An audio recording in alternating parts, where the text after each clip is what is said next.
Welcome back to Roby Rambles, a podcast where I, Alana Roby, ramble about the deeper parts of life while rambling out in nature.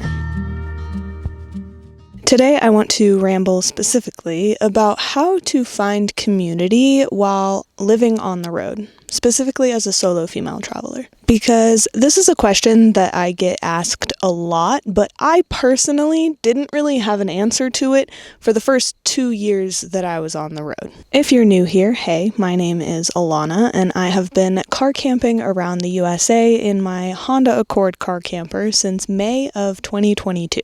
For the first 2 years that I was on the road, it was just me, my car, and my camera. And honestly, I really liked it that way, for the most part. I personally believe that it's really important to learn how to spend time alone and get to know yourself and learn your personal skill sets and your interests and the things that you're passionate about without the influence of outside sources. And I can do a whole other podcast talking about the importance of learning to be alone, but there came a point in time where I felt like I really wanted to start meeting people with similar interests. So in this episode, I'm going to share with you guys how to find that community while living life on the road. Now, I'm going to start this episode by sharing my personal experience and how I decided to go about finding community on the road, and then I'll end the episode by giving you guys 5 steps to finding community yourself. So the first way that I would say that I sought out community is actually through seasonal work. And I know coworkers don't always turn into the best of friends, but if you choose a pretty niche seasonal job that you really enjoy, chances are you're going to meet some people with some similar interests while working this job. So I did my first seasonal job back in the fall of 2023, so about a year and a half into living life full-time on the road. And I have a whole video talking about my specific experience doing this seasonal job. It was doing trail maintenance and environmental protection in the White Sands National Park. So if you're interested, I will link that video here if you want to learn more about that experience specifically. But this job was one of the first times that I experienced camping in community, like not just camping alone in my car. Before this, for the past year and a half to 2 years, I had only been car camping alone, which I had convinced myself I really liked, and I did enjoy spending time by myself in certain aspects, which, like I mentioned, I could do a whole other episode talking about. And although there's lots of struggles that come with living and working with the same people for a couple days in a row, there was also something really comforting about being in community like that, like camping with other people. I began to notice how camping in a group setting like this was allowing my nervous system to sort of relax. Strange noise outside the tent at midnight? No biggie, there's 4 other people camping right next to me who will also hear it if something is actually a problem and help me out. Compared to when I'm alone car camping in my car and I hear a strange noise outside, it causes me to sit up straight and causes my heartbeat to race for the next 5 minutes at least until I know the danger has passed. It was during this seasonal job at the end of 2023 that I decided that 2024 was going to be the year that I stepped out of my comfortable solitude and sought out community. Feeling overwhelmed? Step outside and into your body without leaving home. At the Mind on Yoga, every class is filmed in nature, designed to help you reconnect with your body, with your breath, and your mind, with stillness. From forest flows to grounding meditations, move with intention and let stress melt away with the Mind on Yoga virtual studio. Use code ROBYRAMBLES to receive 20% off your annual subscription and get access to an entire on-demand class library for the same price as 4 in-studio classes. You can find more information at alanaroby.com/mind-on-yoga. And so in the year 2024, one of the ways that I decided to seek out community and find other people who also lived on the road was to offer my skill of teaching yoga at van life communities around the West Coast. However, sending the email asking to teach yoga was probably the easiest part. When it came to actually attending the events, my social anxiety would flare up and try to convince me not to go. However, because I had committed to teaching the yoga classes, I felt like I had to hold myself accountable and follow through, and I couldn't back out just because of my social anxiety. And so when the first day of my first Nomad gathering, Northwest Nomads, came around, I was anxiously sitting in my car waiting for everybody to find their camping spots and park and get settled when a girl came up to me. She said that where she was parked there was a lot of tree coverage and her Starlink wouldn't work, and she noticed that I had a perfect view of the sky and asked if she could move and camp next to me. And initially my social anxiety was like, absolutely not. But then I reminded myself that my intention for being here was to make friends and meet people and find community. So I eventually said yes. And luckily for me, this girl was quite the social butterfly. And so I ended up talking to most everybody at this event, not only through teaching the yoga classes, but also just by wandering around with a very extroverted person.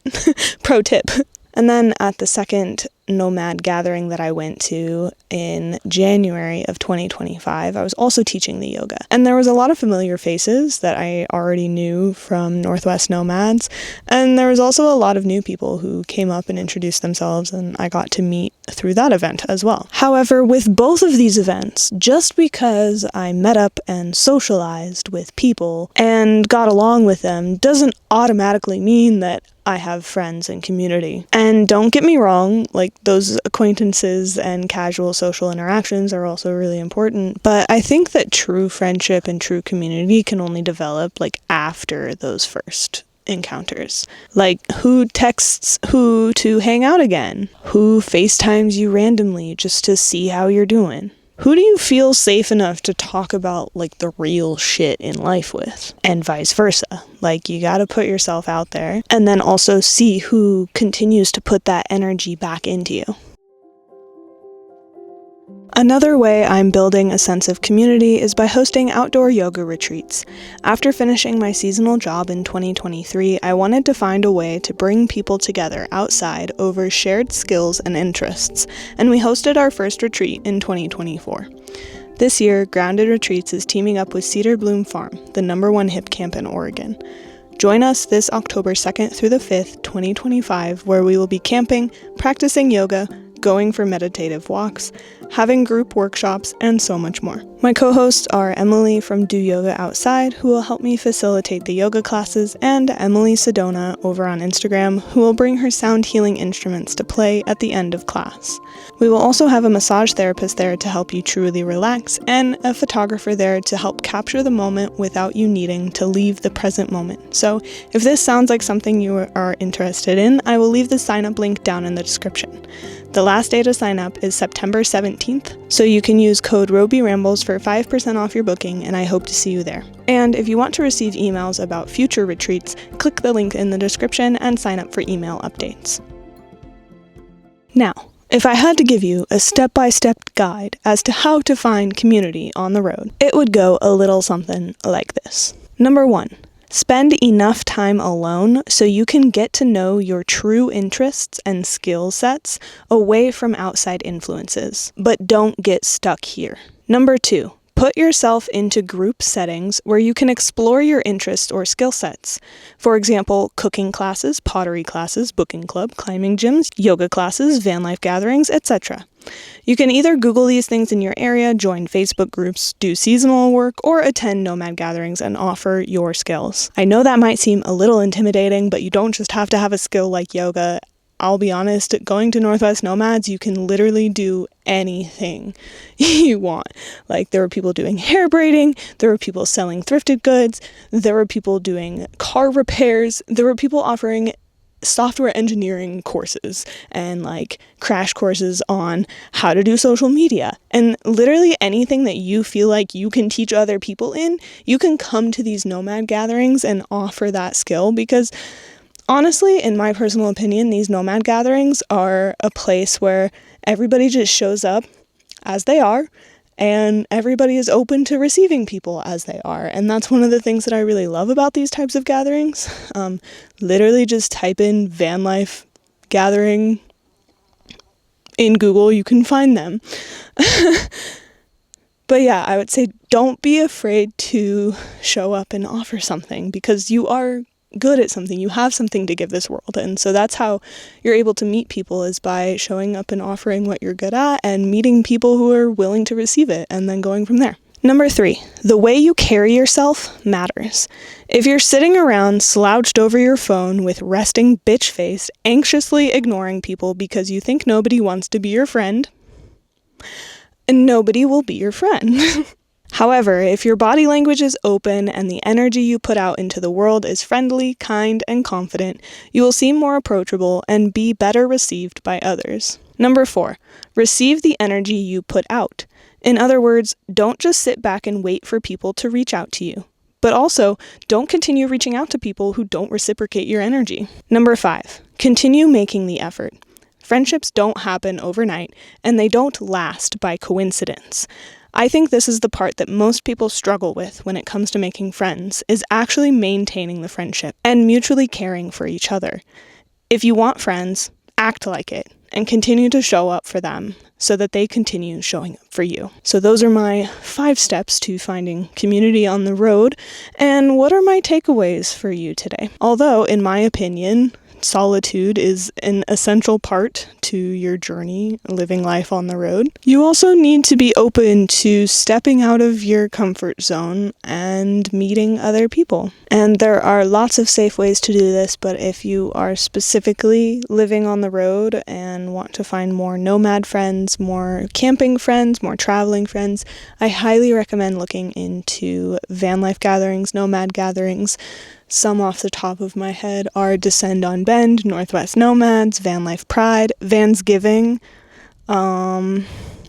There's a couple others, but those are the ones that come to my mind right away. But yeah, don't be afraid to put yourself out there. I feel like for the first 2 years, I was just very afraid, because as a solo female traveler, you are told to be afraid of the world. And like, to some extent, you have to be, and that's unfortunate. But you also have to acknowledge that you can't continue living life in solitude forever, and you do need community. And so finding ways to seek out that community and finding people who share similar interests, similar skills is a really important part of the journey. And I feel like by living life on the road, you get to meet so many other people that you wouldn't get to meet. So just keep that in mind next time you're afraid of going out. Okay, that's all the rambling that I have for you today. Thank you so much for listening to or watching this new creative project of mine.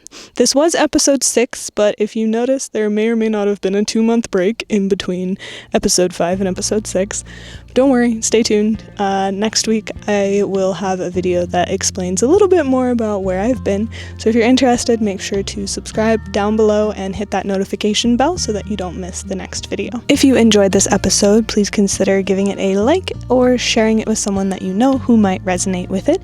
You can also share it over on your Instagram story and tag us at Roby Rambles and at Alana Roby. We would love to see your takeaways from the episode over there as well. I'm so grateful for each and every one of you, and I hope to see you guys again in the next episode. Bye! Also, I just have to tell you guys that while I was setting up to film this video, I accidentally stubbed the fuck out of my toe, and it started bleeding, and so I was sitting here with my foot elevated the entire episode. And it has been 24 minutes. Time to go put Neosporin on. Bye!